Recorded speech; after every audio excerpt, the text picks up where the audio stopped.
Om Swastiastu, perkenalkan nama saya Natasha Kristi Brumilala dengan NIM 23095111023. Saya berasal dari kelas D. Di sini saya akan mempresentasikan laporan akhir praktikum bakteriologi dan mikologi veteriner. Untuk praktikum yang telah dilakukan yaitu ada 4 kali. Yang pertama, pembuatan media untuk penanaman sampel feses ayam. Yang kedua, pewarnaan gram dan uji katalase. Yang ketiga, ada identifikasi kuman. Dan yang terakhir, uji sensitivitas kuman atau antibiotika. Selanjutnya, alat dan bahan yang kita gunakan selama praktikum yaitu ada yang pertama, autoclave, cawan Petri, Erlenmeyer, timbangan analitik, OC, Bunsen, hot plate, inkubator, lemari pendingin, magnetic stirrer, EMBA, MCA, dan masih banyak lagi.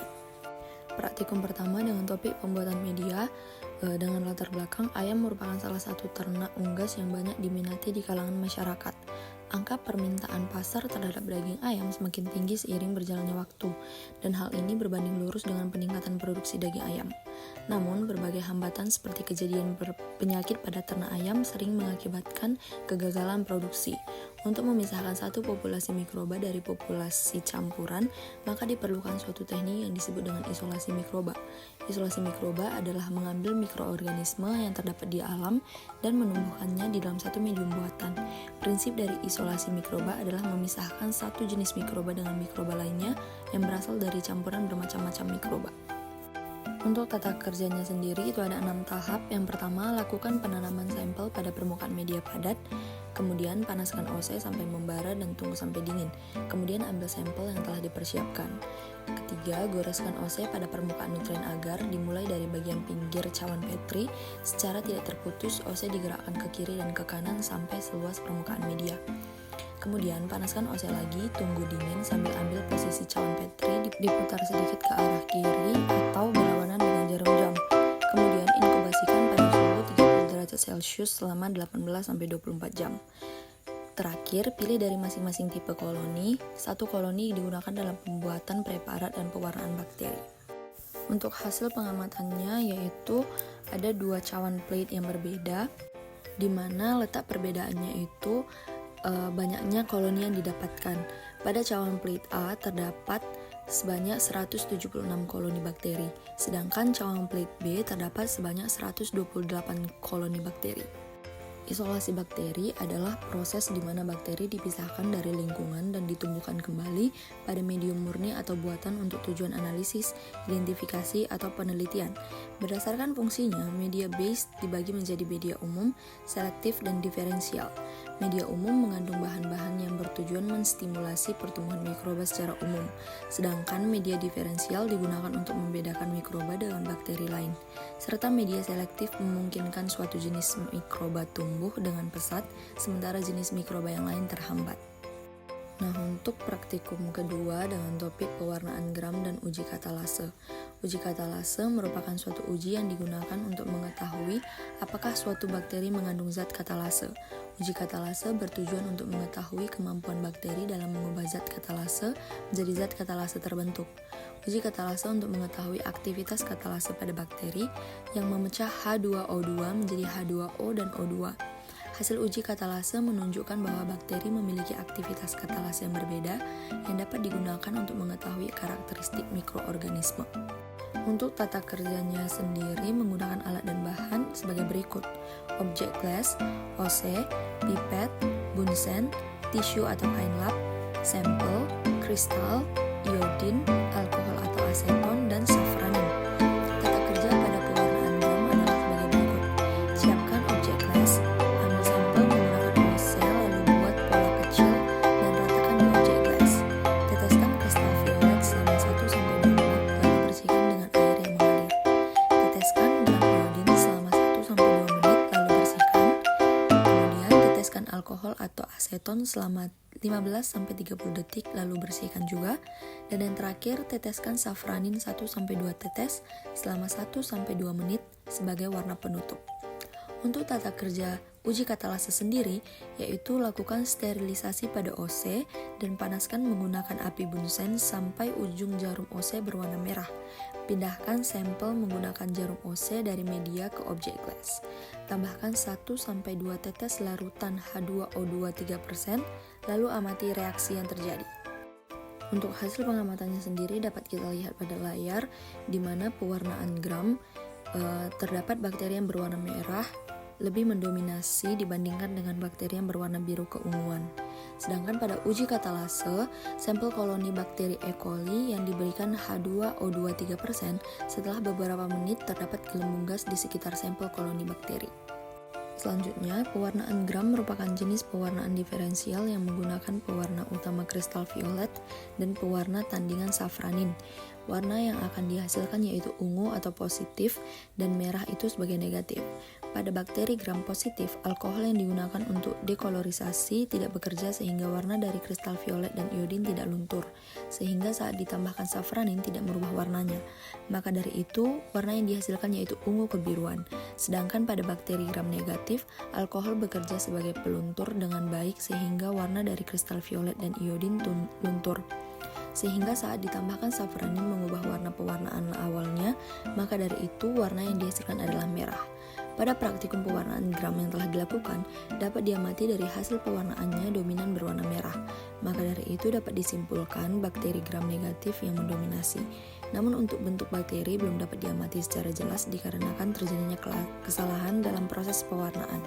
Kesimpulannya yaitu berdasarkan hasil pengamatan yang dilakukan, pada pengamatan pewarnaan gram didapatkan hasil bakteri berkoloni dan bakteri yang berwarna merah terlihat lebih mendominasi daripada bakteri berwarna ungu. Maka hasil pengamatan yang dapat disimpulkan bahwa yang mendominasi yaitu bakteri gram negatif. Pada pengamatan uji katalase, sampel koloni bakteri E. coli yang diberikan H2O2 sebanyak 3%, selang beberapa menit terlihat gelembung gas oksigen di sekitar sampel koloni bakteri. Maka disimpulkan bahwa koloni bakteri E. coli yang diamati mengandung enzim katalase atau bersifat positif. Selanjutnya yaitu praktikum ketiga dengan topik identifikasi kuman dengan uji biokimia. Dalam melakukan identifikasi bakteri, terdapat beberapa metode dalam berbagai media yang dapat digunakan. Pada uji biokimia akan melibatkan serangkaian tes yang mengevaluasi aktivitas enzimatik dan karakteristik metabolisme bakteri. Berdasarkan dari hal tersebut, maka diadakanlah praktikum identifikasi kuman dengan uji biokimia dan gula-gula, guna memberikan pemahaman kepada kita tentang hal-hal yang berkaitan dengan sifat-sifat bakteri serta menambah pengetahuan dan keterampilan dalam mengenal karakteristik berbagai jenis bakteri. Untuk tata kerjanya sendiri, alat dan bahannya yaitu medium, TSIA agar, SIM, MRFP, Siemens citrate, glukosa, laktosa, biakan bakteri, tisu atau kain lap, alkohol 70%, bunsen, OC, dan inkubator. Tata kerjanya yaitu untuk uji TSIA merupakan metode yang digunakan untuk mengidentifikasi bakteri berdasarkan kemampuannya memfermentasikan 3 gula spesifik yaitu laktosa, sukrosa, dan glukosa. Untuk uji SIM merupakan metode yang digunakan untuk mengidentifikasi bakteri gram negatif berdasarkan 3 kemampuan yaitu produksi hidrogen sulfida atau H2S, produksi indole, dan motilitas atau pergerakan. Selanjutnya, uji MRFP adalah 2 tes terpisah yang dilakukan menggunakan media tunggal untuk mengidentifikasi bakteri gram negatif berdasarkan cara mereka memecah glukosa. Dan uji SCA merupakan metode yang digunakan untuk mengidentifikasi bakteri gram negatif berdasarkan kemampuan mereka memanfaatkan sitrat sebagai sumber energi. Dan yang terakhir yaitu uji gula-gula merupakan metode yang digunakan untuk mengidentifikasi bakteri berdasarkan kemampuan mereka memfermentasikan berbagai gula seperti glukosa, laktosa, sukrosa, dan maltosa. Untuk hasil dari pengamatan praktikum ketiga ini dapat kita lihat pada layar.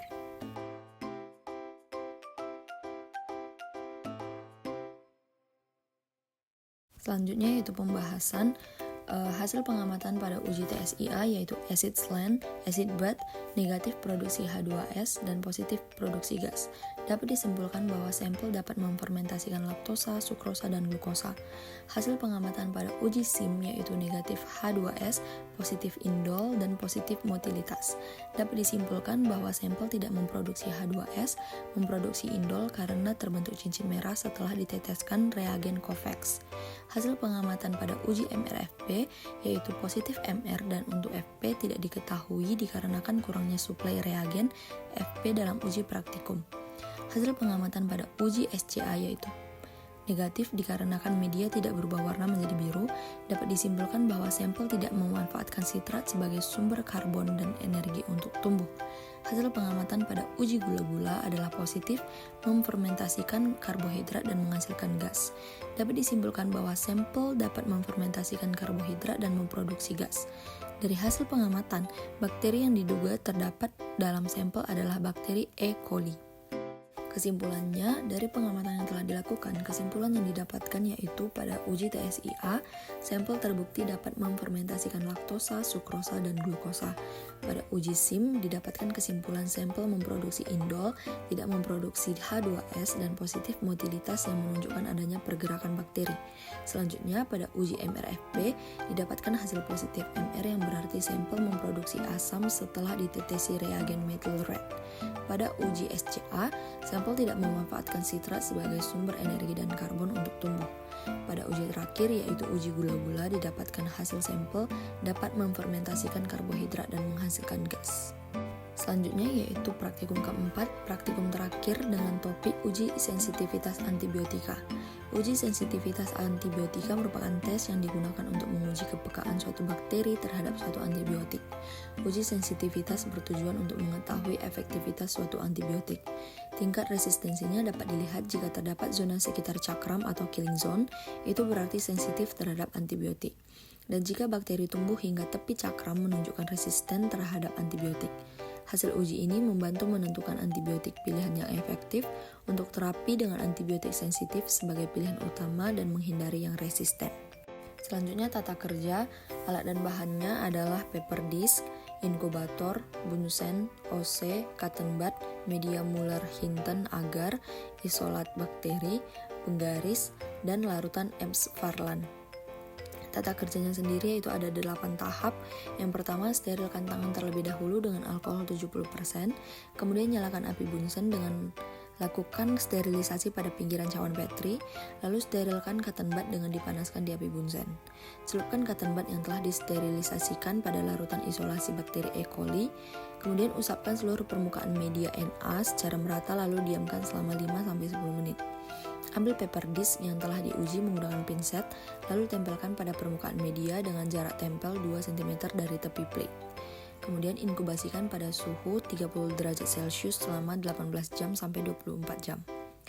Kemudian amati dan ukur diameter killing zone pada masing-masing paper disk. Untuk hasil pengamatannya sendiri dapat kita lihat pada layar, di mana ada 3 antibiotika yang kita amati. Nah, antibiotik adalah metabolit sekunder yang dihasilkan oleh organisme tertentu dalam jumlah kecil dan memiliki sifat yang merusak atau menghambat mikroorganisme lain.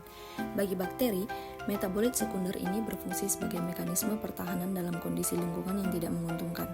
Salah satu metode untuk menguji kepekaan bakteri terhadap antibiotik adalah metode Kirby-Bauer. Metode ini didasarkan pada penghambatan pertumbuhan mikroorganisme yang terlihat sebagai zona jernih di sekitar paper disk yang mengandung antibiotik. Semakin besar diameter zona hambatan, semakin sensitif bakteri terhadap antibiotik tersebut. Yang terakhir yaitu kesimpulan di mana uji sensitivitas antibiotik adalah metode penting dalam mikrobiologi untuk menentukan efektivitas antibiotik terhadap bakteri tertentu.